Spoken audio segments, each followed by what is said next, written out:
Hey, what's up, everybody? Welcome to Ramblers of the Round Table podcast. And today we are going to have another fun ramble. I mean, every time we ramble is super fun. Yeah, thank you for joining us. And if you haven't subscribed, go give us a subscribe real quick and smash that like button too, please. Yeah, before we get started, we're going to pass over to Jackie to do the disclaimer. Okay, so I lost the paper. Memory. By listening to the Ramblers and the Roundtable podcast, you acknowledge that the host, guests, and contributors are not responsible for any actions or decisions you make based on the information presented. The Anunnaki is an extremely complex topic, a deep, deep rabbit hole. I'm going to pass it on to Brett. Please introduce yourself and let's get started. Well, thank you, Jackie. Thank you, Scott. Great to be here with you guys. As always, like you say, it's always fun, and we do like diving into these topics. The Anunnaki is a complex topic. It certainly has some parts of aspects of civilizations being created in Sumeria. One of the most, it was the first mainstream civilization 6,000 years ago, and popped out of nowhere really. And how their civilization was very high resonating, like great megalithics. They understood animal husbandry, irrigation, all this stuff, mathematics. So, and there's some of their stories for the tablets that are found, which we're going to discuss today. It's quite an interesting read and something to discuss about. So yeah, looking forward to it, guys. So sorry, I'm Brett Smiler, and I'm coming from Scotland in the UK. And yeah, ready to ramble, guys. Yeah, always ready to ramble with you, brother. It's always a good day when we get to ramble together. And yeah, like Brett said, we're going to talk about the Anunnaki. This is a huge subject. So, I mean, we're just gonna we've dug down a lot of rabbit holes over the years, and we've heard a lot of different stories. There's so many fascinating stories about the Anunnaki, but one of the fascinating things for me is that it was written down on these clay tablets that were preserved, and so nobody can change that writing. But yeah, why don't we dive into some fun here? And I know Jackie has a question waiting for us here. Well, I thought we'd get started on the simple stuff. You mentioned it, the clay tablets. What are the Sumerian tablets, and when were they on Earth? How old are they? Give us a little bit of history. You want to dive in a little bit? I'll dive in first. Yeah, I'll dive into it because we have different theories. A lot of them come from it was Iraq. We had found a lot of these tablets were unearthed there. I believe there was like 40,000 of them were unearthed. But I have some pictures. I figured I'd throw up some pictures of some of these tablets. Let me just scroll over here. So fascinating. So these ones, I found this picture. I don't know if you've seen this picture yet too, Brett. But I'll post this one up. Almost there. Been a little while here. Half window. Here we go. All right. So I'm going to throw this up on there so you can see these. There were so many different ones. Oh, there it goes. Yeah, you see all the different shapes. You got like the long one here. They're written down and they're unearthing all of these. I mean, they're so fascinating. Go to another picture here. How many have they found? How many have they found? I believe they found, it said over 2 million tablets. I mean, it's not all on the Anunnaki though. You have ledgers, you have, what was it? Letters to people. And, but yeah, they're so fascinating looking. This is why we wanted to dive down this rabbit hole. And, yeah, that's where we're at here. About 5,000 years old. Yeah. Yeah. Did I mention? No, I didn't even mention that. Yeah. They're about 5,000 years old. I mean, this goes way back. So very fascinating how far back these go. Throw a couple more pictures that I have here. And then to take the time to scribe these too. I mean, throw another one on there. There we go. And then it actually, I found these, Brett. This was pretty cool. It was the alphabet on it. Let me go back here. I'd seen that they had different writings about, like, these are cool as hell. So these were the alphabets and stuff. Yeah, it's so cool. I know it's hard to see, but I'd seen that too. Yeah, AB, you have AD, you have AG, AH, and we have top guys that were doing this. I mean, so here's a picture of, this is Zachariah Sitchin, everybody. He did the 12th planet. Some of the stuff that he talks about, like Brett and I were talking about. How do you confirm or disconfirm, Bo. A lot of the stuff that he had mentioned doesn't say that in these tablets, like the atrahasis. It doesn't say exactly what he had said. So, you know, he had some of it right. But then you have top cuneiform guys here. This was Irving. And this one was George Smith. And these guys were the ones that were actually top readers of it. That this George Smith was one of the what was he? Super well known for the Scholar. Well, 36 years. Yeah, 36. Yeah, he had studied it for 36 years. I mean, that's a long time to be studying cuneiform. So, you know, a lot of the stuff that is written down isn't recorded that Zachariah Sitchin had talked about. But he tells a fascinating story, and we'll get into that. And Brett might want to, you know, jump into that a little bit too on Zachariah Sitchin. You want to talk about Zachariah Sitchin a little bit? Yeah, well, I'll just confirm like what you've said. So there's over 30,000 tablets were found in Iraq, and these are the Sumerian ones. And like you just said, Alphaphase was one of them. The myth of Adapa, which is the first man, not the first man created in the stories, but the first perfect man, which is very interesting. And of course, the Epic of Gilgamesh, which is on the King's List. So yeah, these tablets were found, like you say, it's the civilization sparked out of nowhere, and they created these tablets. Millions of them have been found from Sumerian, Babylonian, Akkadian. And they had writing language perfect, and it was a dead language when they were found. So when they first found, they weren't translated for over 100 years. I think it was 1849, something like that. They were discovered, the 30,000, and yeah, they tell an epic story. And of course, Zachariah Sitchin, as like you just asked, he was one of the ones that brought this to light. Really, you know, we must give him credit for that. And he spoke about the texts, and I'm not sure how or who transcribed them for him, but some of the stuff certainly I can find, like when they talk about, like, you know, the gold, that they come for gold and to make slaves, and that they wanted to sprinkle particles into the atmosphere of another planet. I couldn't find that anywhere. Though and we must be said that only a few hundred tablets have actually been translated. So there's thousands, if not millions, of tablets still to be translated. Though, like Scotty said, a lot of them they had star charts. Think about this, you know, we're made to believe from school that we're Neanderthals, and then suddenly we went from that to the Sumerian cities. You know, it's like there's something missing there. You know, we went from Neanderthals, and even in this theory of evolution, they hear him speak about this so-called missing link, which is more like a missing leap. You know, we evolved, not just our bodies changed physically when we had no hair, bigger brains, and all this kind of stuff, but also I'm sorry, Scott, I lost my bloody thought then, mate. But yeah, so some of this, we've got to be thankful for him, for Zachariah Sitchin, because he spoke about these stories, and he'd done some incredible books. A lot of what he said is right.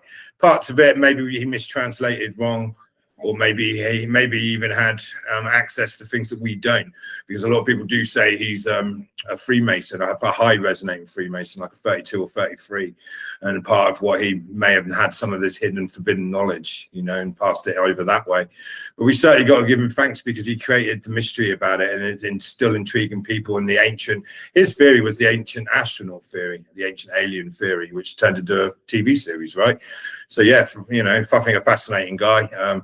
Not everything he said has been translated, though that doesn't mean that some of the tablets might say that, but I couldn't find any of the main ones and the early ones that said nothing like that, actually. So yeah. Yeah, bro. Yeah, there's so many different stories about it too. That's why I said the Anunnaki is a great, you know, ramble to go down. So I was glad that, you know, Brett had talked about doing this one, and because Jackie and I, you know, we've talked about this for quite a few years. So it's like, wow, you know, there's so much to it. I mean, the cuneiform tablets, the stories, it's also fascinating and fun. So, you know, it really opens your mind, like a Star Wars story and so forth, like Brett was talking about earlier, you know. Yeah. So before I get too carried away, I'll let Jackie throw a question in there. How has Sitchin's work influenced our pop culture perception of ancient history and extraterrestrial life? Like Ancient Aliens, for example, really does talk about his perspective a lot.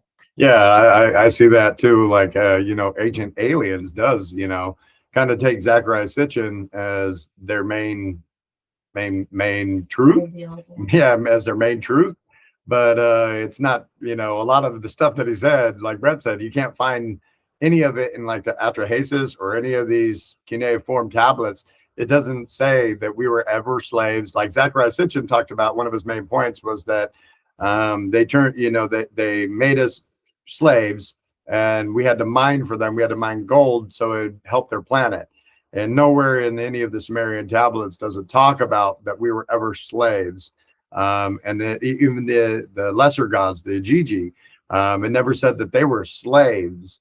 It actually said that they were working, and then, you know, they revolted and burnt their tools and surrounded, like the citadel, and Inky, and the council agreed that, yeah, okay, maybe their time of working has, you know, done. Then the Gigi, you know, everybody sounds like the Gigi were bad or something like that, and that they warred against the Anunnaki. No, there was no war. They were just like, you know, if Brett and I were working our ass off, and, you know, we're tired, we're done, we've been, you know, we've been giving it our all, but we're, you know, they were demigods, so they were also gods.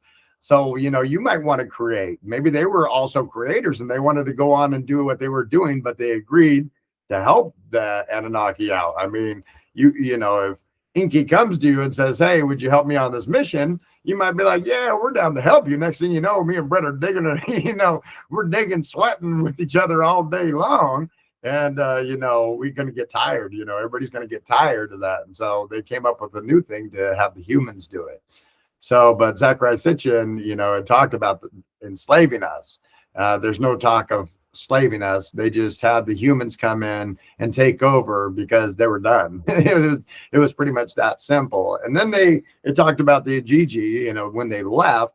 What did it say? Because the council of the Anunnaki said that, yeah, we agree that you know, fulfilled your mission. And then where did it say that they went?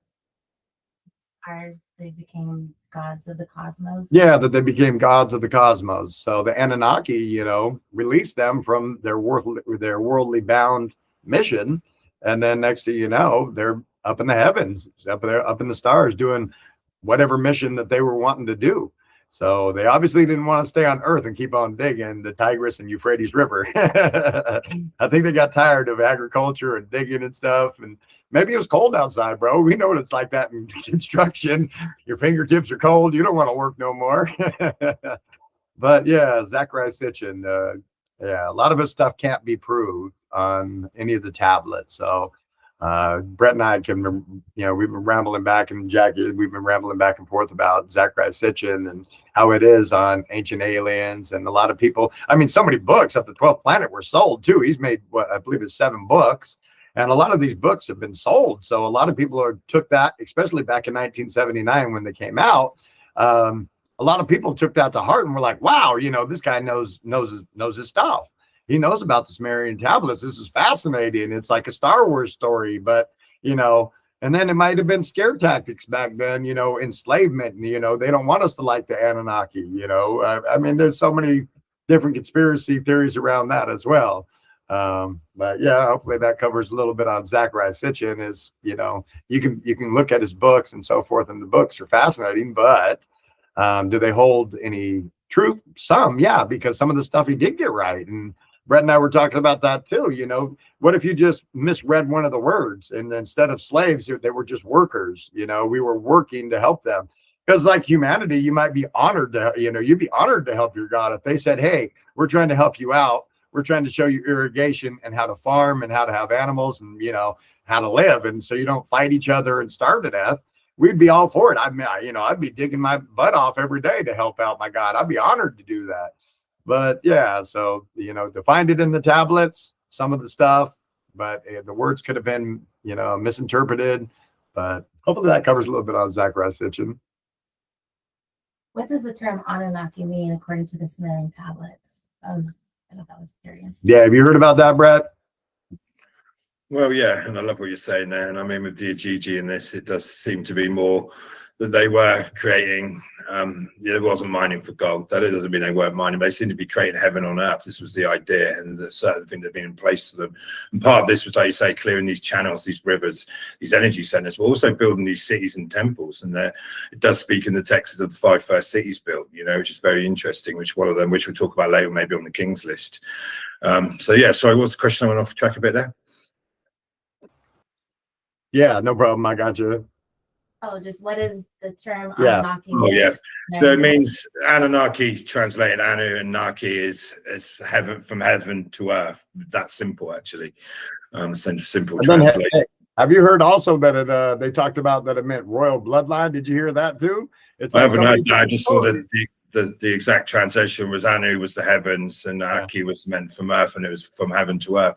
And it does say that they descended down from heaven to earth. This is said, and this is obviously resonated as well in the Genesis, the Hebrew Bible, that they come from heaven to earth. But I think we need to understand that our understanding of heaven, we see this as like a vibrational place or another realm or non-location, where the Sumerians, which they were taught, and to them heaven was a very simple thing, actually, very tangible. The heavens were up, the heavens were the stars, they were the skies. The underworld, and where souls reincarnate, was under the ground, and we're in the middle, you know. And they very literally, so that would translate probably better to our understanding of how we speak of heaven, those who come from the sky and the stars, which again could represent any being that came from up, came down, could have been to the people of Sumeria all across the globe, because there's creation stories and stories about these wise beings coming and kick-starting civilization, not just in Sumeria, but all over the world, you know, which again brings up some evidence that these places apparently are very separate civilizations, sometimes by thousands of years, but yet they're saying the same kind of exact same story of how they're created. So yeah, I would say the way to look at it would be more, you know, from not so much, I think the translation is probably spot on, probably does say heaven, but to them what heaven was a very simple, tangible thing, which was to look up, and the stars were heaven and the blue sky was heaven. So they come from the sky and the stars, which is a fascinating thing to think about. And like you say, this is mimics all over the world, you know, and I'm sure many people know this, from India, from the Vedas, and these beings come from China. And like you say, it always does end in bloodlines, you know, and every single civilization ended up having these kings that had bloodlines to these beings that came, which they called gods, but I wouldn't personally say they're gods. I'd say they're beings, maybe more frequently evolved than us, more conscious, more aware, maybe existed for a longer time period, but I don't think they are the actual creators, and I think there's some manipulation on that. And Enki for certain was said to be a trickster god, not always in a bad way, that he could bend the rules. There were certain rules they had to apply with. And like, even when you're speaking about the Ajiji, we're talking here, it's like you say they were the same demigod beings, but there seems to be some kind of hierarchy system, certainly on the Anunnaki, from Enki and Enlil and Anu being the sky god, that there was some kind of hierarchy system, you know, which is very fascinating. And I actually looked into the family tree of the Anunnaki, and man, 2 minutes I was into that, and I was like, no, I can't. It was the names were crazy, and there's hundreds of them, you know. And this goes into the Sumerian kings list. So a lot of the kings list had this royal bloodline, and we can see today with the royal family still here today, and these certain elite groups that they certainly believe they have a certain special lineage back to certain bloodlines, which is probably going back to a whole section in our history that has been wiped, that we have forgotten. Think how quick we could actually forget if we got wiped out. A couple of generations, and then it becomes stories, it gets mistranslated, people add into it, you know. But I would certainly say that a long time ago, Earth was a very, very different place, you know. So yeah, I hope that kind of answers the question. Yeah, and there's the King's List for you, bro. I found it. There's part of the King's List, the tablets, and then I mean, it's so small that I couldn't bring it up, but I was able to at least get a picture to show that they did have. These are the King's List here, you know, Gilgamesh, and here's all the names if we could be able to see them, but I mean, have to find some other kind of where they were. But these are the King's List. They were, you know, that is awesome. There's actually something, you know, who wrote this took time to be able to write these into this clay, burn it, and, you know, make sure that it stays around. I mean, forever. They want these people's names, these kings' names, to be down forever. So they write it in these clay tablets. It's so fascinating that they were, you know, so smart that they didn't use a piece of paper that can get burned or changed or, you know, written differently later in time. They actually, you know, went through and wrote it on these clay tablets. So yeah, the cuneiform is just amazing.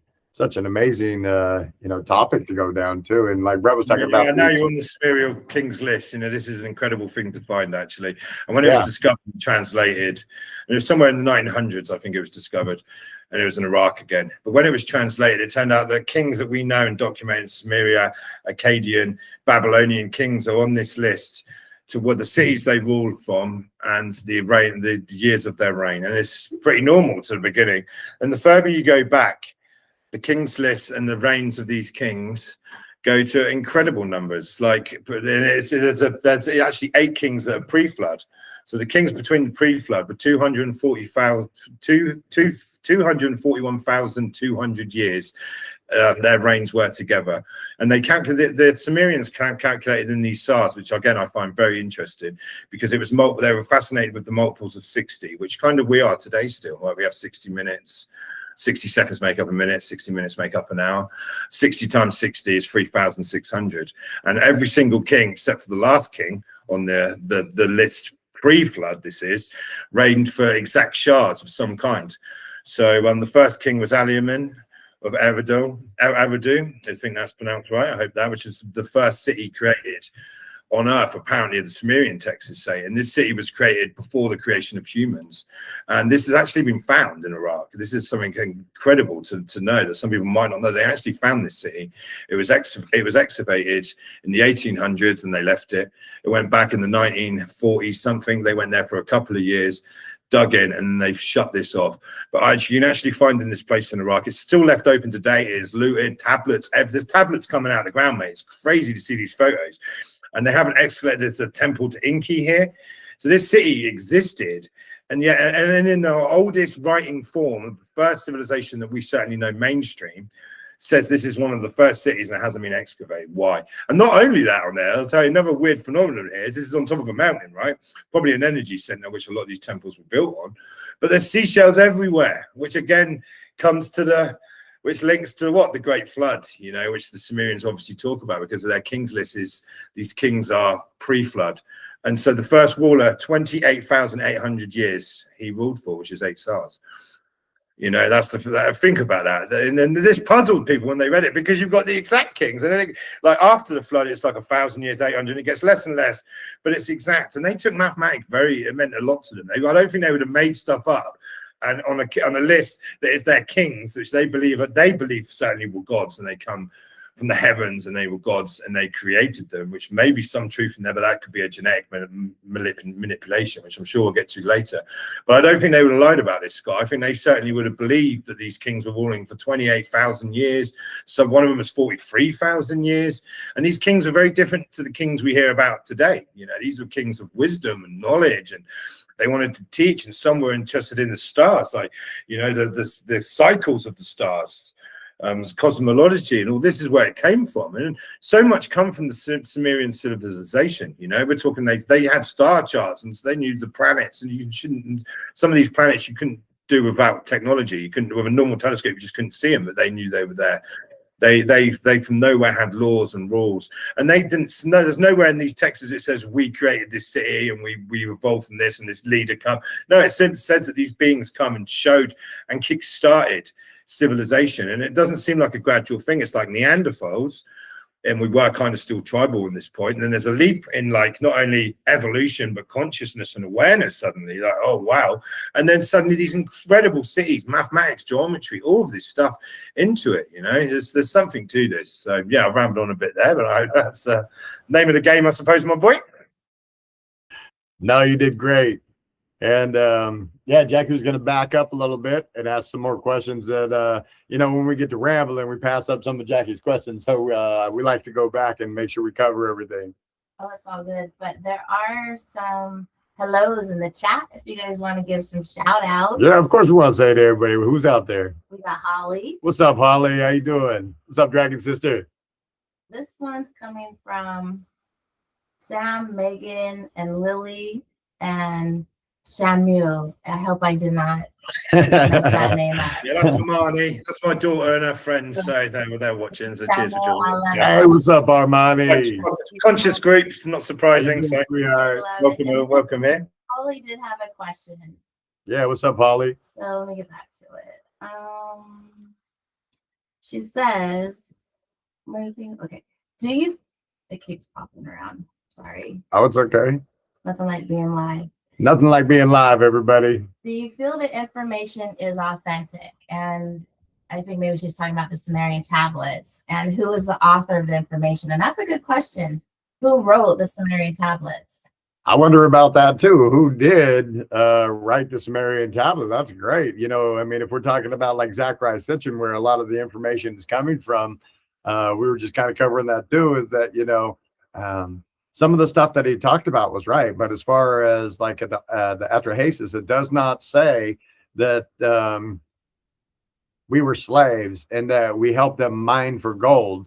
But it did say that we were working, we were laborers, but it seems like to me that humankind was like, like I was saying earlier, humankind was more like honored to work for, the gods. So if these, like I was saying, if this god came down, if Inky came down right now and asked you, hey, I have a great mission and this will better your planet. And we're the ones that made you, we altered your DNA or however it was. Because some say, the Anunnaki said that they made us from clay and from the blood of a god or the essence of a god. And then also the other side says that they just altered our DNA. So, I mean, whatever way you want to look, I mean, it's hard to find.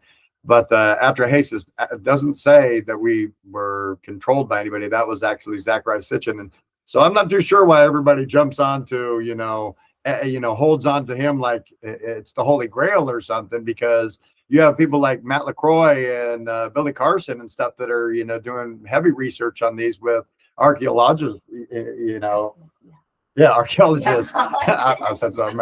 Archaeologists and researchers. I mean, it showed like Matt LaCroix. If you guys don't know him, you need to look him up. He has some great information and he's diving deep with people that have been, researching for a long time. So he's trying to, break down the tablets and everything.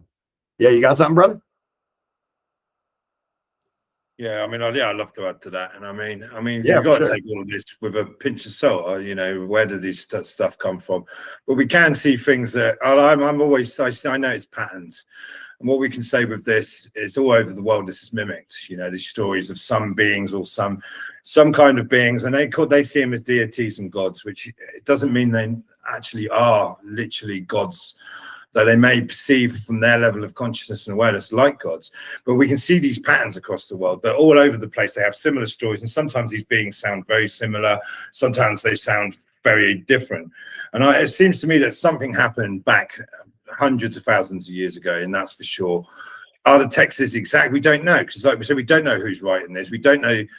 This could be from the people who witnessed this, and so therefore they might not have the understanding of consciousness what exactly they experienced, especially if they went from a stage of being like a Neanderthal, a lower level of consciousness, or not really aware, very low awareness, to suddenly having this high awareness. These beings have come, maybe activated something and maybe added their DNA. We know with the junk DNA is an interesting thing because they talk about that. And what is junk DNA? It's coding DNA that doesn't code to anything on the planet. So therefore it must be junk DNA, and that makes up most of our genetic structure. And I don't believe that. I think there's something to this. And so I would definitely take it from a pinch of salt. And like you say, different people translate it differently. There's different texts here. So if you're looking from the Sumerian, the Babylonian, the Akkadian, they do different stories. So therefore, people are given off slightly different information. But I certainly believe something happened a long time ago, pre-flood. And then they come up to the flood. The Great Flood happened. Maybe we can talk about that because that is part of the story. And a lot of this has resonated in the Bible. And I don't take anything as facts. But you look at it and you can see patterns. Another pattern is giants, right? So we hear giants all over the world, and these are these bloodlines. And there's some tangible evidence of giants. One, gigantism comes out in the DNA every so often, and probably now there's 8-9 foot people walking around right now. So we can see that's a possibility. But also, they found bones all over the world. I'm in Scotland. They have found bones in Scotland. It was covered up.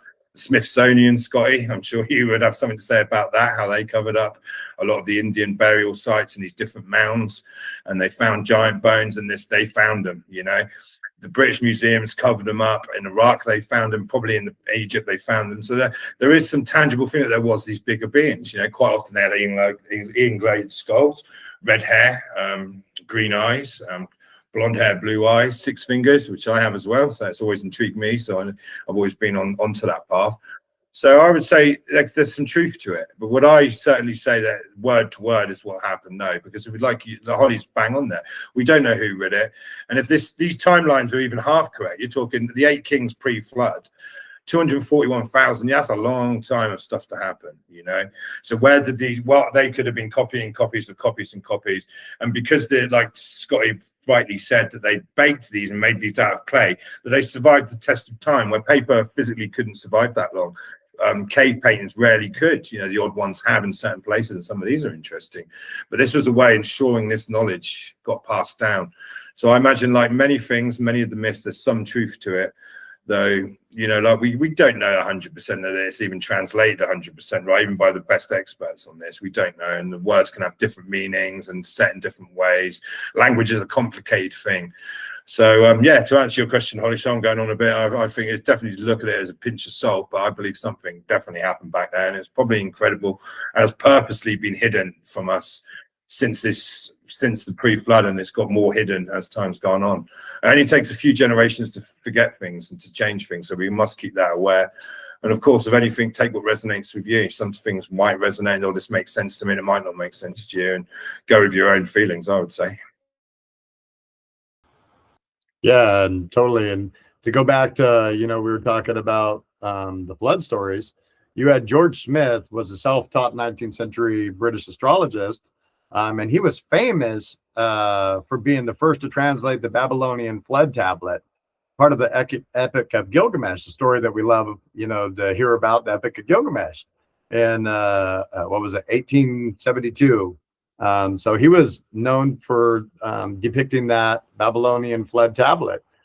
So yeah, I just wanted to say who, you know, that we do know one of other people that, you know, was uncovering what these tablets said. And he's the one that worked, you know, 36 years. And you hear people talk about George Smith as being one of the top cuneiform readers. So that's one guy that, you know, we know has been working super hard to come out with the truths. So I found that very fascinating. And So, what do you think the Anunnaki's ultimate purpose was on Earth? And do you believe they left us for good, or might return in some way, or perhaps they never left? What are your theories? Like the Bible talks about the Watchers. Is it possible that they're the Watchers still influencing humanity today? What do you think? yeah, most definitely. I mean, there's so many different stories too that say, you know, some of the stories say that they never left and that they live in an Earth. They could live in an Earth. Another story says, you know, they're still amongst us, walking around us. Then you have other stories, you know, that we see that kind of explained that Enlil and Enki kind of served their mission, because it sounded like in some of the descriptions of it is that they were given this mission on Earth because they kind of like stepped out of their box of something they weren't supposed to do. And they started messing around with creation on Earth. So now they have to serve their time. So then they enlisted there. They were like, hey, bro, if me and Brett were the ones, you know, we'd be like, hey, bro, that's a lot of work. It's going to take a long time. Let's go get those Ijiji to help us. You know, they're fast and there's tons of them. And they'll help us, you know, get what we need done to create this, you know, planet that we took on. And so next thing you know, the Ijiji are doing it. And then they're like, man, we're tired of doing this work. Get the humans to do it. And so that's where some of the stories, you know, fun things that, you know, it says it twisted around, you know, throughout time and through Zechariah Sitchin that we were slaves. You know, I don't want to be on that timeline. I don't want to know that a God, you know, wanted to whip me and beat me and, you know, enslave us to dig out gold for them. You know, that wouldn't be fun, because at any time, you know, if that's true, they could come back at any time and just enslave us again. And that just doesn't sound true. That doesn't sound right. That doesn't make sense. I wouldn't leave my humans there. I would take them with me and enslave them on another planet. I'd take them everywhere I went and made them dig all these planets up. So, yeah, I don't know about that. You know, he must have misinterpreted that, or, you know, just lying. It's his perspective. Yeah, it's his perspective. What else you got? Does Brett have anything to say on that? Yeah, you want to tell him the question again? What, can you do the question again, Jackie? Just so I'm right on your resonant words. Brett, what is your theory on why the Anunnaki were here? Could they still be around? Do they leave for good, and will they return? Well, it seems to me that some beings come here. Now, I'm not entirely convinced that I would call these gods, though I can see from their perspective, if they did act or uplift the consciousness here, that they, from their perspective, we created you, which, you know, and I imagine, like you're saying, I don't think we were created just for slavery like that in this sense, but there seems to be agendas playing out here. You know, you got the story of the eagle, you got the story of the serpent. And as I say, a lot of this does resonate in the Bibles and stories across the world. You know, there's some beings come here. So maybe they come here, maybe it's, you know, maybe they come here like a colony, you know, came to Earth and they found this species. And a lot of the Babylonian Akkadian tablets speak about that Enki was very interested in the hominid species, you know. He found them interesting. He could see something divine in them. And then you talk about the Ajiji, and you know, like earlier you were talking about the Ajiji. So if these were beings and they were trying to create this, and this maybe it was nothing to do with us at this point, they were just here. Maybe something happened to their planet, or maybe they were exploring. Who knows? But they came here and the Ajiji were doing the work. But I do wonder if it was Enki that kind of whispered in their ear, because he was known as he knew how to bend the rules and to create, and he was known as to create a god. And maybe he was in their ears saying, "No, you shouldn't be doing this, man. You're gods." And he already had a plan immediately for when they revolted. It's like you said, no war happened because the plan was already there in a sense. He's wise. Wise Enki comes in and says, "Well, you know what we could do it now? We could take the species that I've seen and we could add our essence, or we could uplift their consciousness and awareness, and they'd be happy to work for us, you know." And that's maybe what happened. And maybe there were different beings here. This is a very open, different time on Earth, and maybe the Earth's field was different as well. We've got to think about this quantumly and spiritually and energetically and frequentially, that maybe the frequency was higher, so then maybe higher beings could interact here at this time. And what happened. And maybe there's higher beings that come there and said, "Man, what the hell have you lot been doing? You're mating with the daughters of these things. You've created these beings. You've given them hidden knowledge. They shouldn't know this yet. They're on their own soul journey. You've interfered." And they had to the end of the cycle, and the end of the cycle ended in a flood. And there's been lots of disasters. And it does seem like the last king, actually, I was going to say this, I'll add this to this. The last king was a brewer Tutu. And his was the only rule that he lasted some time. Let me just see, I've got it here somewhere. 18,600 years. It's the only one that didn't line in the exact shard. And his rule, the day his rule ended in the Sumerian king's list and the stories that go along with it, it says the great deluge happened. And then there was kings after.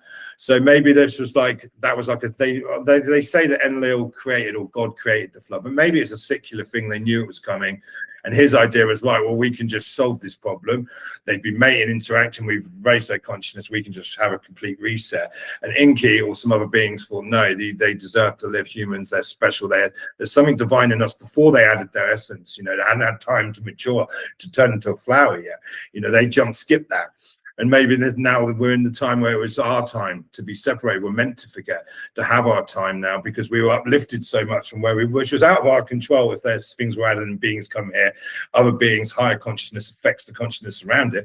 We can see that with us, with our pets, with dogs and cats and animals that are around us are more conscious. You know, they might even look in the mirror and have, you know, and some of them now are talking. You've got these birds that, you know, they're talking, you know, so consciousness can affect other consciousness. So maybe at the end it was said that now humans must have their time, you know. Maybe that's a reason that just comes to my mind. That's just a theory off the top of my head. But I mean, that's a great and interesting question, and we really should think about these things like this. And is history exactly what we've been told? And evolution, you know, it's just, even in science they ask for a couple of miracles, right? The Big Bang one, you know, they say, oh, there's nothing, it's all been one point, Big Bang, you know, no reason at all, just one day then whole creation coming. That's one miracle science. Actually, another one is the missing link, you know, the Neanderthals. And there's nothing in between. And not only that, no other species on the planet, like no other species had like a similar link. Like animals are normally, or creatures are, it was like we were skip jump. There's no answer to that, to what caused that, you know. And then how suddenly we knew how to build cities and mathematics and some of these temples and pyramids, the construction involved in it, the levels in it. We couldn't do it today, and they can say what they want. It's about money. We physically, you know, especially like the Great Pyramid, one block. And Scotty will back me up on this in construction. Like even a small pyramid, something this size, you're a few mil out, an inch out here, which isn't a lot on a structure like that. The top ain't going to match, and the thing's perfect. And yeah, you know, just it beggars the imagination, and we're going through this time of awakening. And of course, let's talk about the awakening. Well, the pictures of them, they're quite often rocking their little pine cone, aren't they? They got their little bag, and these are that's representing an awakening that they brought. They're activating the pineal glands, you know, a time of awakening and knowledge. You know, that's certainly what the pine cone represents. And of course, the Fibonacci sequence, which is also very interesting, which is what makes spirals and things like that, is also embedded in the pine cone. So yeah, I think it's interesting, man, you know, and I just love this rabbit hole, and it's just an interesting thing. And I think as time comes on, we are going to find more, because like you say, there are people that are really interested to this, are digging up, looking at this, and we've got these cities like what's the city, Aradil. That city has been found. It exists, and it's said in the Sumerian case it's the first city on Earth that existed pre-flood, that wasn't even built by humans. Why isn't it excavated? Why is it left open for people to steal it and sell this stuff on the black market? The temple to Inca, what have they found? What did they find there? Did they find something so mind-blowing that they're just like, just leave it? You know, what is it? Or have they taken some good stuff, but parts of it have not been excavated? You know, there's the temple of Inca. What is in that temple? You know, it fires me up, and I'm passionate about it because I know there's so much of our past that's missing of what we are. And humans are always asking this question, what are we? Where do we come from? And there's part of our story missing out. Now, is this by accident? We've just simply forgotten. Is this by manipulation? Maybe a bit of both. I look forward, and I'm enjoying the remembrance of and the awakening that humanity is going through right now, you know? So, yeah, there you go. There's a ramble for you, my brother. Yeah, and I was going to add into that. You know, a lot of people go through Zachariah Sitchin, and you know, if you want to do research for yourself, you know, it's fun. If you believe that, that's fine. You know, if you believe that, you know, they came, enslaved us, everything that he says. But I mean, if you want to check out real stuff and you want to look into the Sumerian tablets, what they actually say, you can look at the Atrahasis, and it mentions that God's created humans from, you know, the clay and the blood to do labor like farming, because the lesser gods, the Gigi, rebelled, not for mining gold. It was gold in the Sumerian text for the, you know, the Sumerians only used gold. And in the Sumerian text, it said that they only used gold for temple decorations, jewelry, offerings, but not as a primary source for the gods. It wasn't like they needed it for a planet. It never says that in the Atrahasis. They needed to repair their planet. It doesn't say that anywhere. That's more just like, you know, a fun fact or misinterpreted. You know, they were mining stuff, but it never said that they needed it for their planet. It does, yeah. I found that kind of fascinating. That, yeah, they didn't need the gold. I mean, and the Gigi, you know, rebelling because they're digging up the gold because they want the gold. And no, that's not it. They were digging. You know, it said that they did the Tigris and Euphrates River. And then humans took over, and it said that we were doing farming. It like you know, that's the Atrahasis that says it. It says we were doing labor like farming. So they were teaching us how to farm. I mean, then it goes back to like even in the, you know, the Egyptians Thoth talks about that. So yeah, it's a little fun fact that I wanted to throw in there as well. And I mean, what did they think that the Gigi were, you know, and the Anunnaki, they came here and they were like, oh, my precious, give me the precious gold. Make the human slaves and get the gold. So yeah, I thought I'd throw a little Smeagol in there. You know, yeah, I gotta say, Scotty, I love your voices, mate. They always crack me up, man. Gotta be obsessed with the gold, Brett. Get us the gold, Brett. Go down. Get me the fucking gold. Well, yeah, fantastic, go voice in, bro. And I'd love to know where he got that from. I've never seen, I can't see any reference. I mean, about taking the gold part. It's a wonderful idea. It's a beautiful story, but and it might be true. But I'd love to know where he got that from, because it's not in any of the texts I could find. Well, that's the so part. he's either made up his theory, false narrative, or he knows some knowledge. He knows something we don't. He has access to something we don't, which is a possibility, because we know, like the Vatican is an example of that. You know, the Smithsonian's another example of more modern times, but they do hide this stuff. You know, and there is hidden knowledge hidden away. So some people do get access to that. So Jackie wants to throw something in at you. What about the fact that humans, like our money system's based on gold, and we're kind of... Is our money system based on gold? We're probably more slaves now than we were. Why did they make it so important that they were mining for gold? I can tell you what the UK money's backed on: nothing, zero, zoids. Yeah. Slave system. I mean, it just makes them like, you know, like. But I know what Jackie's saying. There has been an obsession about gold through history, and I know your point. At this point, not many countries are. I know Iraq was one country that was about to back its currency on gold again. We saw what happened to Iraq, you know. But I know what you're saying. There is this obsession with gold, and gold is an interesting material. It is created in the, you know, it's precious, and it is. But it is precious for space travel. This is why you get this theory that goes around, because you do need golds and these special minerals for space travel. You know, they are a very malleable substance. You know, when you break it down, you can squash it out into thin layers. You know, it's very protective and all this, and the electricity can run through it, stuff like that. So it's, you know, there might be some truth to it. But I'd love to know where he got that from, though, Scotty. You know, like the particle, it's brilliant. It sounds brilliant to listen to. And I've heard the story of it, that they needed the gold particles and they put it in the atmosphere to save their planet. It's a wonderful story. They don't need saving. They're you know, these are supposedly gods, you know. They don't need somebody to fix their planet. If I was a god and I needed my planet fixed, I would, you know, get my other gods together and be like, hey, let's use our magical powers since we're gods, and let's heal our planet. But were they gods, or did we perceive them as gods? That's a good question here. Are we talking about the beings that create the universe, or are we talking about beings that are part of the universe? You know, I certainly wouldn't worship them as gods, though if they did add somehow to activate us at some point, I would be thankful for that. And maybe it wasn't a good thing. Maybe a natural path might have been better for us. I don't know. But I mean, I don't perceive them as gods personally. I see them as beings, maybe more wise, maybe a more frequential state, a higher realm of reality. You know, these light beings, maybe angelic. Some of them were, but some of them also could have been biological. If you read some of the stories across the world, you know, some of these sound like actual beings, physical beings. And I suppose that is a good question. What were they? Were they extraterrestrials? Were they higher forms of life? Were they interdimensional, interfrequential? I mean, who knows? I imagine there was a mix on Earth. That's what I feel. I don't think there's one answer to this, you know. Some beings may have come from other star systems, like we see the alignments to Orion, Sirius, of course, star system, the Pleiadians, just to name a few. And these temples were built for these exact alignments.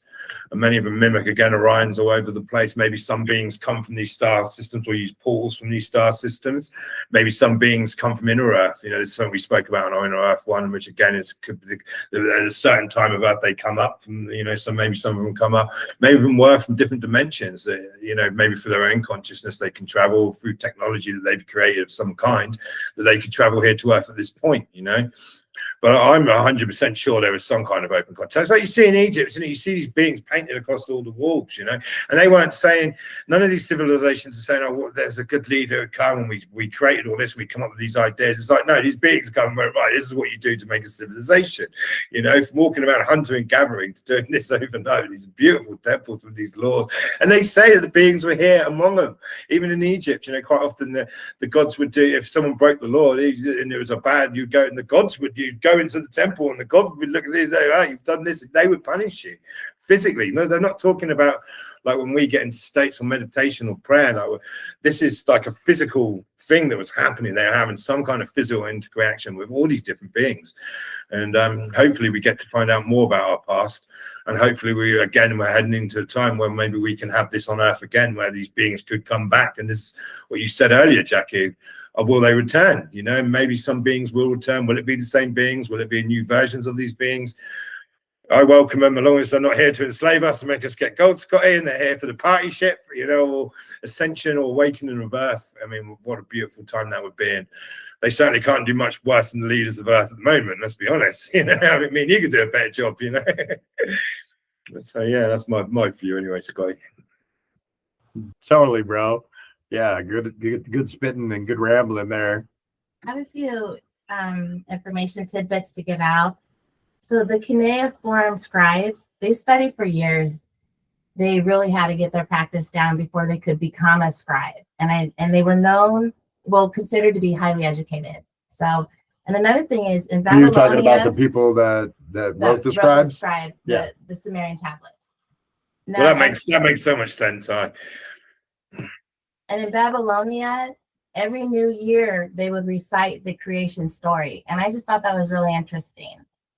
Yeah, that's neat. Yeah, it's something. So that seems like to me, like through Native American background, you know, it was passed down. There's no writings. There's no pictures on the wall like Egyptians. It was just word of mouth. You sat around the fire and you told these stories over and over and over to your grandkids, to, you know, your kids. So the story continues and you don't forget where you came from. So a lot of these stories seem like that too. And then you have people that they knew the one thing that they can write into was, you know, a clay. You have this clay that's going to last forever. Once you bake it, it can't be baked again. It's, you know, you have this clay tablet that's not going to go away.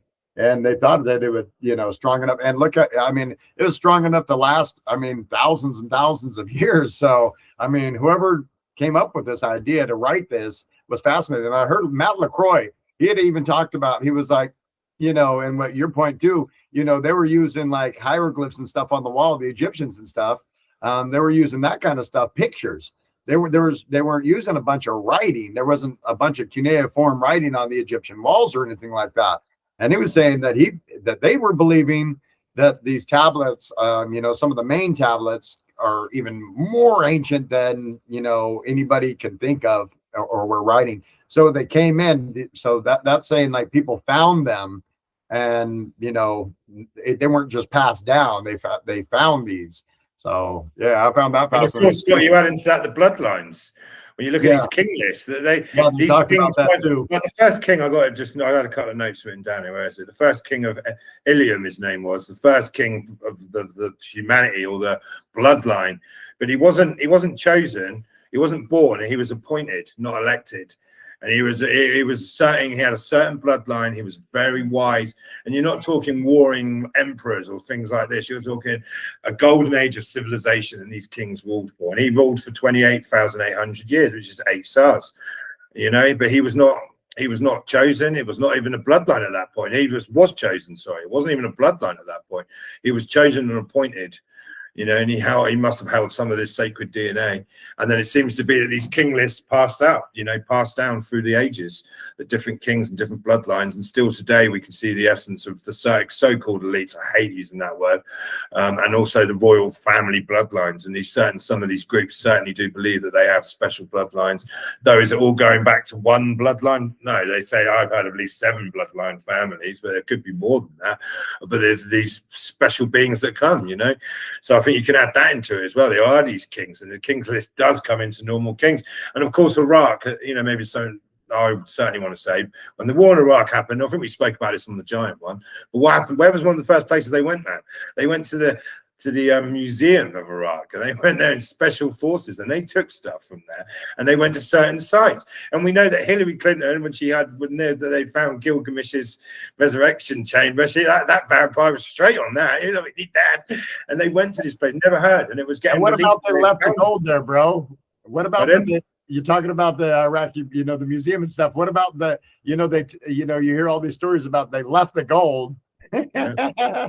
Why didn't you save all that gold? Because what they had there and the knowledge and the stuff that he had found, and he was apparently going to release at some point, you're talking unbelievable stuff. And some of it can't be proven, but I would say it's highly like Stargates and things like this. Apparently there was kings lists where it had even more extended kings going back to the Anunnaki reign, not just the human ones. Because this one starts at more human demigods, I suppose, because they weren't born in ridiculous lengths, but they were part human, part Anunnaki, with a very pure bloodline to this. They were the rulers that were chosen. And also Gilgamesh, which is obviously one going right. He's like more of a Nephilim, like further down the line. But apparently they found his grave there, or they found his burial site, his chamber, his resurrection chamber. And Hillary Clinton was, you know, from the emails that WikiLeaks released, she was very intrigued by this, and they went and they took these places, you know, and we never hear about it again. It's the same as the first city written. This annoys me. This is the first city in the oldest Texas, the oldest written language, the first known mainstream civilization. They found this city, and it's laying up there getting stolen from and left to rot and not being dug into. Why? Because it would have changed everything. It would change the whole story, and it would answer some questions of where we come from, and which would change people's minds. And I think we were probably more free back in these times in a way, when our consciousness, though we had work to do, but it was more of a golden age. Now we are completely enslaved. And can we blame the Anunnaki or other beings? Or, you know, maybe it's humans. Maybe there's some influence, but humans are doing this to ourselves, you know. So anyway, so yeah, very interesting, man. And you see, I'm very passionate about this. You know, it awakens something up in me, the whole hidden history. There's truth to it. Yeah, the Anunnaki. That's what I said. The Anunnaki, and because then you start diving into the Sumerian tablets and so forth, and that starts diving into history. And history is fascinating. If you actually listen to some of the history and, you know, where we might have came from, and whether it's, you know, fact or theories, you know, it's written down, like Brett's talking about. Gilgamesh's name is written in these tablets, and then it's actually written here. But then in one of our other podcasts, I had mentioned, you know, how they talked about it's just a myth story. Well, you found his name, and then you find him here. You know, they translated it Story over. of Troy was once a myth, right? You know, Yeah, it was exactly. close to time found to be true. And if they, this is the thing, if they did find Gilgamesh's grave and his body, my bet he was like 18 foot tall. So that is huge, you know, a huge Nephilim. And this is would have changed everything that we've been taught, and like evolution would have been out the freaking window. And there's crazy ass stuff going on Earth before. You know, we're living in a crazy world now. You know, very different times. And I reckon they did find that. I reckon they found his grave. It's happened all over the place. I mean, the Smithsonian in America, they found these huge bodies. Sorry, they took the bones. Oh no, I was just bullshitting back with you. I was like, yeah, they took the bones right out of there, bro. Exactly what you're saying. They hid the giant bones. I mean, why? They just took them down there to get more dust on them. I mean, what'd you want? And then Jackie has something she's gonna spit in here too. Oh yeah, this is an opportune time to say. I came up with this yesterday. The truth lies in the pursuit of knowledge. Dive deep into that and seek it out for yourself. 100%. Yeah, that's what me and Brad and Jackie, we always suggest too. That's why we call ourselves the Ramblers, because we're going to ramble about the stories that we find, you know, conspiracy theories. We just like to put this information out there. And that's why we did do a podcast, because we felt like we come up with some good research, and we do dive down really good rabbit holes. And we're not one-minded. We keep our mind open. We're not like, oh, Zachariah Sitchin's a liar, or, oh, hey, you know, somebody else that studied these are liars. Zachariah Sitchin's right. No, we're open. Same with like for me, I'm open with religions too. I'm not going to say, oh, one religion is right and these are wrong. Well, all of these stories are passed down through their time and through their lineage. Who are you to say, oh, well, you're wrong. You're totally wrong to believe what your grandparents and your ancestors left for you. You know, maybe it comes from Japan, where it comes from Russia, whether it comes from, you know, the Native American tribes, wherever it comes from Scotland. You know, these things are passed down. And so how are you going to be like, oh, yeah, you're a liar? Oh, you're not even going to listen. You're not even going to be like entertain the fact that they're, you know, they have a good religion, or, you know, and, you know, it's fascinating how a lot of people are just one track, one-minded. So yeah, do the research yourself too, because you know, we're just like, nah, that's the way of the awakening now, that people are researching and they're taking what resonates with them. And I don't get triggered by people's beliefs, and some people have obviously got very different beliefs to me, and it doesn't bother me what anyone believes. Believe what you want to believe, you know. And one thing we can say though, these ancient languages, at some point after the flood, it seemed that language was taken away, separate languages, separate beliefs with a sprinkle of truth in the middle, to divide us, as we're a tribal species of nature, and we're still divided. Sorry, to this day, we're still divided. Like in the UK, that people will stab and beat each other up and fight over a football game. Not even kidding you. That city and that city, they will meet up and they will fight, and that's how easily humans can be divided. You know, let alone when you put belief systems into this, or indoctrination of a belief system, then that's even more, you know, division. But we're divided so easily in the football match, you know. So I think it's time that it's okay for people to have different ideas. That's why I love the idea of the Ramblers. It's a round table. People can come in and throw in your ideas. We're not going to get violent and aggressive with each other. We're just going to discuss these ideas and theories together, you know. And I think that's a beautiful idea, and that's what the world needs, more of that. So yeah, just he's giving me a beautiful face at the moment. He's trying to put me off my flow. But nice try, brother. Jackie and I are having a little fun with Brett in the background. He said, not getting violent. And Jackie's over here punching me in the back of the head. No, never violent. No, humans are never violent. Not at all. I didn't just get beat up by my wife because Brett mentioned it. But there's certain things we should be able to unify on, you know, and the one is we're having a nice civilization for us all to live in, a more fairer world. I'm sure most people could agree on that. And we need to start coming together on the things we agree on, and creating this beautiful world instead of fighting over stuff we disagree on, even if it's as silly as a football match, you know. And people do fight over that.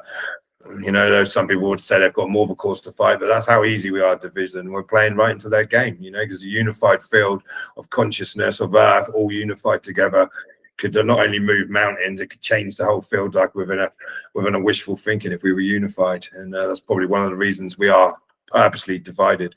Another reason we're fighting and war and we're not living to ages, we cannot ascend, to we're stuck on that recycle process, you know. And some of that is through manipulation, but in a way we probably do gain from that as well, though. So it's two sides of the coin, as always. Yin and yang, baby. Yep, yin and yang, baby. I swear, my next question's yin and yang. It's about yin and yang. Oh shit! Jackie's breaking shit. Nothing like being You live. got her all excited Oh my about the gosh. yin and yang because that was one of her I'm tired. questions. This is coming down like, Brett just pulled that out of the atmosphere using the telepathy. Jackie, what's the next question? So I was getting at that. Enki seemed to love humans, and Lil was annoyed by them, which I kind of resonate with myself. They have this yin and yang type of relationship.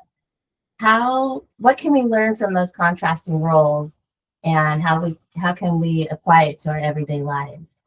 Yeah, I totally believe, that's another definition of yin and yang. You have two brothers that are two totally separate and, sided, separate minded.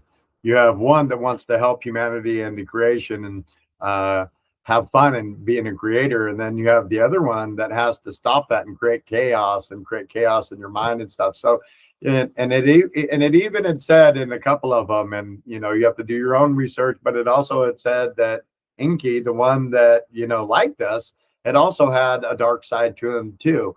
And it had said that in one of the stories, it had talked about how they saw that there were way too many humans.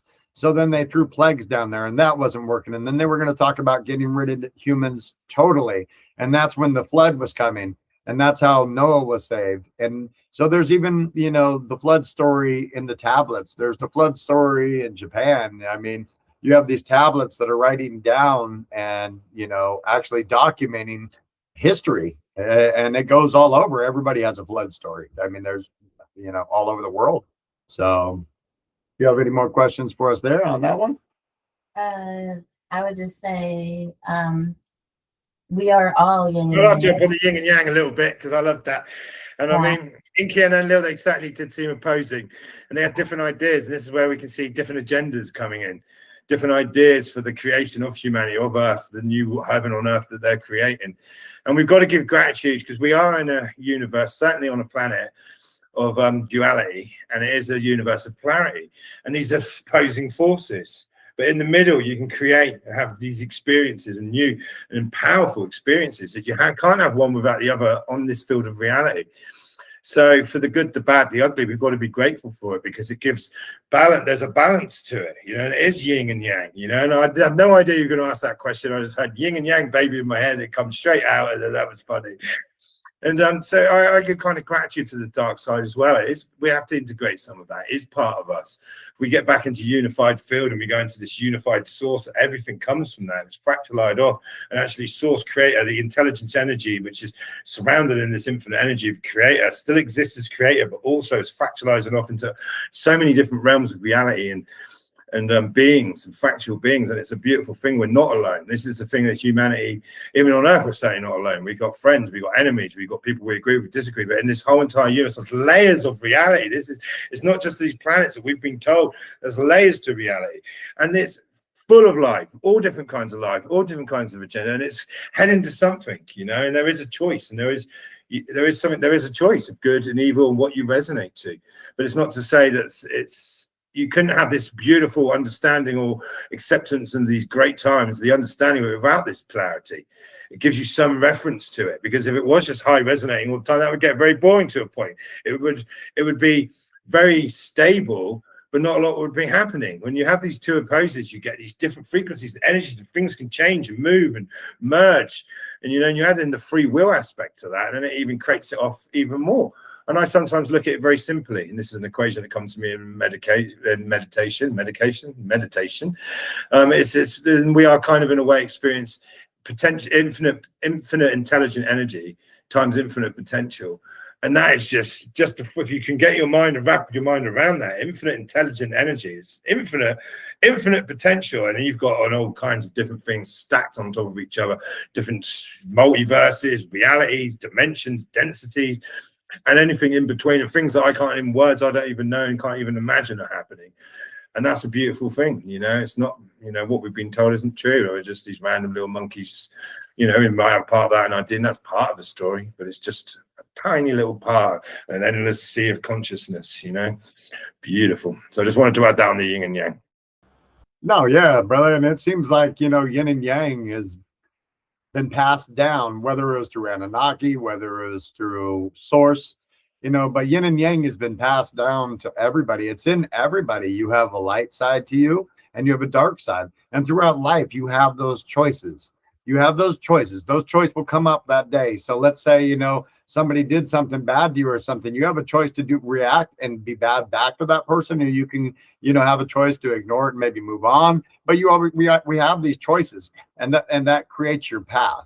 So your path, you're gonna go down the dark side constantly. You can't constantly go down the dark side. You're gonna have bad shit happen to you.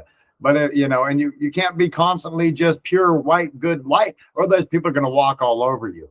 So yin and yang, you have to be yin and yang, and that, I think that's kind of taught to us, and it's left to us throughout time. It's one of those things with, you have Inky and Enlil, yin and yang right there. You have all this stuff that's being passed down, and your emotions are yin and yang. I mean, you can be happy one day and pissed off the next day. There's yin and yang for you right there alone.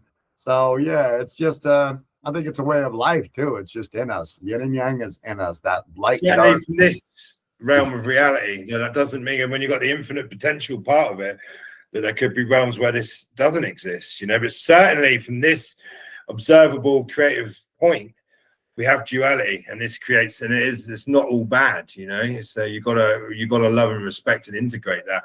But there may be realms and places that exist, probably it has to be, actually, if it is internal infinite energy, has infinite power, that there's realms where there could be pure one side and the other might not exist, and we can only imagine what these other realms are like. But certainly in this realm, man, you're 100% right. We've got yin and yang, we have this to deal with, and I expect as we open up to the cosmos and these other beings come here, that there's something we might have to deal with, is that we're not always going to agree with beings, but it doesn't mean we have to kill and destroy each other. I'm sure wars have happened in the cosmos, because there is duality in this part of the reality, especially at this density. There really is but you do learn great for a soul aspect, from a higher purpose. The higher soul pushing you in here, wants these experiences, because it builds up your soul container, I would say. So love it, Scott. You're inspiring me by every word, mate. I could go all night. Me too. And I wanted to do a quick shout out. Hey, Claire, we saw that you were in there. Wanted a quick shout out, and she had a question for you, bro, that I thought was funny. She said, you also got 6 toes? Since you got 6 fingers, you got 6 just on one hand, and it's actually been cut off. You can't really see too well on the camera, but it was here, so it was like that, and it was only on the one hand. And there's a lot of tall people in my family, like 7, it goes back, like my great grandpa's like 7.5 foot or something. It was huge, and I was born with like pure white hair, a very strange child, and these like crystal blue eyes. But over time, I think when I was about 11, 12, it went dark. But I used to have white hair, extra fingers. Always been a bit odd, on a different vibe, but no, just on the one hand. So thanks for asking, Claire. I love that. Yeah, I thought we'd throw that out there. Yeah, that was a fun question. And then Jackie here wanted to, do a little ramble here herself. So we're gonna throw her in. I have a working theory, and I wanted your opinion. So perhaps the Anunnaki creation story is symbolic of divine beings who are dual in nature, chosen by a higher source to create vessels for our souls to experience the duality of human existence for soul growth, learning, and self-discovery. And I think you guys kind of pretty much said that. Yep. Glad that you chimed in a little bit there.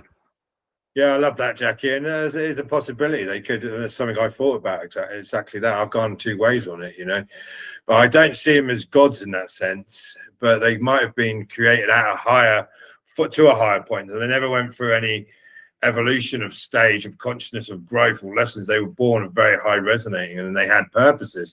And this is spoken in the fallen angels, right? It's speaking about in the Bible, and even the Sumerian texts or Babylonian, some of them, they kind of speak about this, how they kind of went against their duties. They're teaching forbidden knowledge. They weren't doing what they were supposed to do.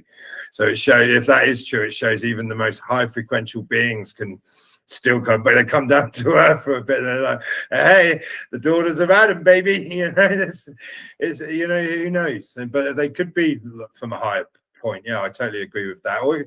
My feeling is it's probably a mix of beings come here, and maybe at some point then some real high frequentials come, proper angelic, like higher vibrational beings come in and went, what are you lot doing?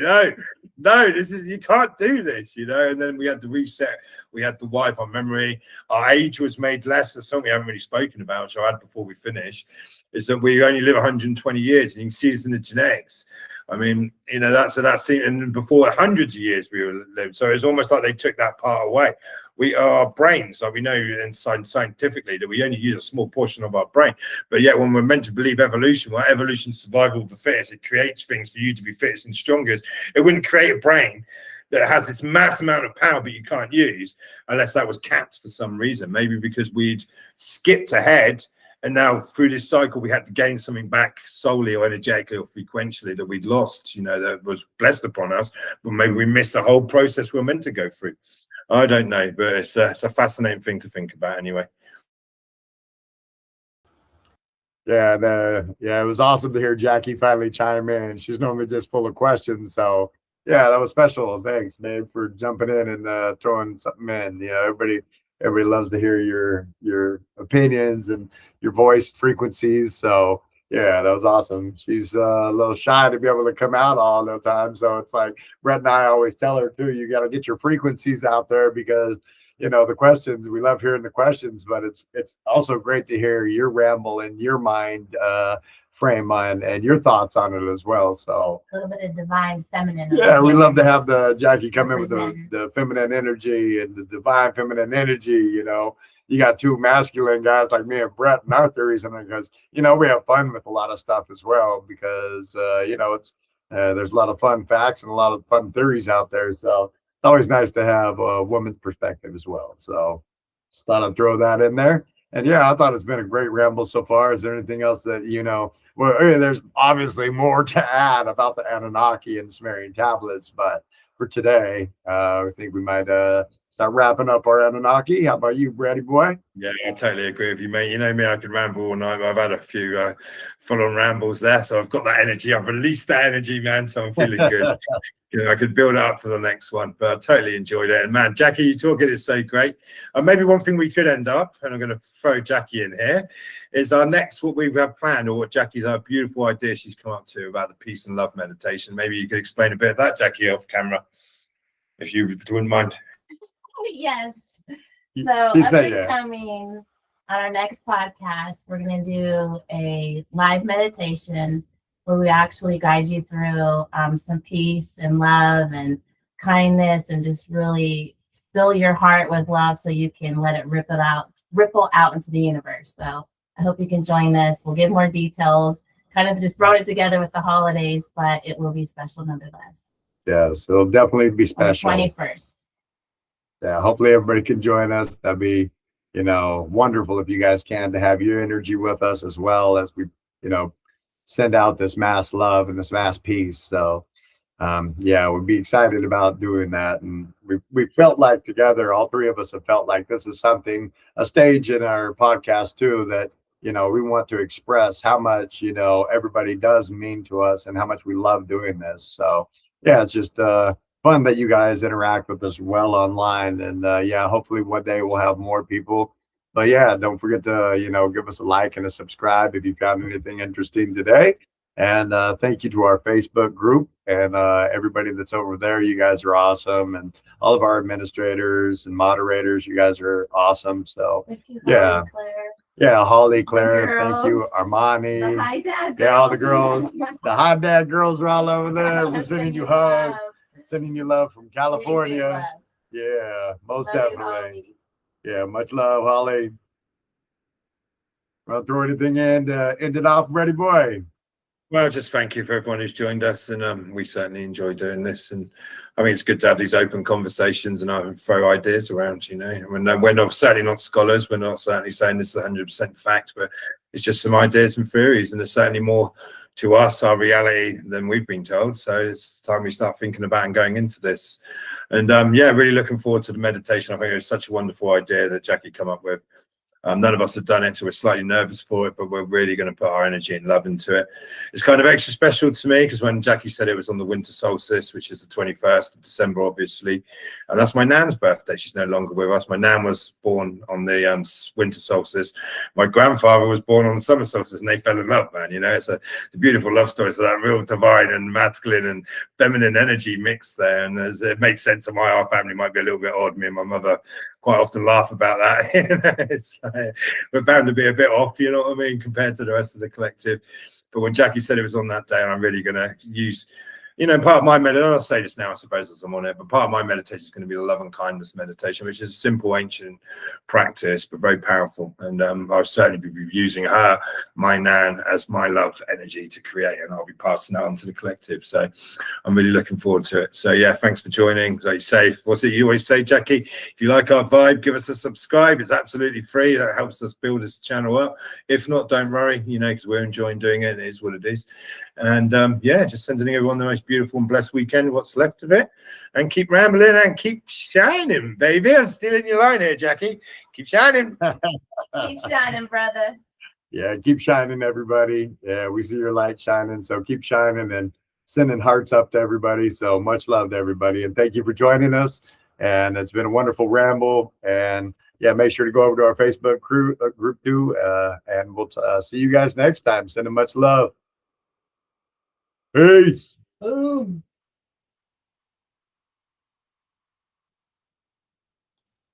Yin and yang, baby. Yin and yang, baby. I had to go back and do it again. So now I'm going to stop that. recording. It didn't, Oh, it man, I didn't couldn't stop it. believe So that. we're going to have to stop again. All right. Now, peace. Oh, we're still going, are we? Yeah.